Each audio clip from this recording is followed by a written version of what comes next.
à Los Angeles, deuxième ville des États-Unis, que Joe Biden a comparé à une scène de guerre. Oui, ravagé par les flammes, le paysage est apocalyptique, l'air toujours irrespirable sur place. Certains habitants portent même des masques à gaz. Plus de 10 000 bâtiments détruits, 11 morts déjà, mais un espoir ce matin. Le vent qui attise les flammes a faibli hier.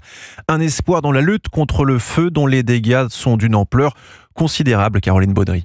15 000 hectares dévorés, la superficie de la ville de Nîmes ravagée par les flammes. Vu du ciel, il ne reste que des squelettes en ferraille en lieu et place de somptueuses villas face à la mer. Rue après rue, des zones fument encore. Selon les services d'incendie californiens, 10 000 bâtiments sont détruits. Cela me fait penser à une scène de guerre, a déclaré le président américain Joe Biden. Avec des bombardements où l'artillerie fait exploser des cibles sans aucune raison.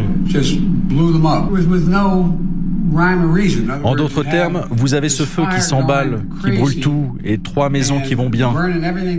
Des parties entières de la ville ont été rasées.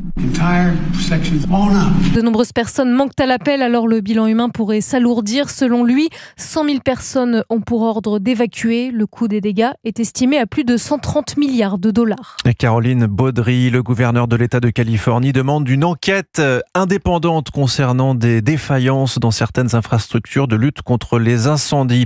Et à souligner ce matin, c'est du jamais vu dans l'histoire moderne, la température moyenne des 2 dernières années a dépassé la limite de 1,5 degré de réchauffement fixée par l'accord de Paris, poussant l'ONU à réclamer une action climatique novatrice.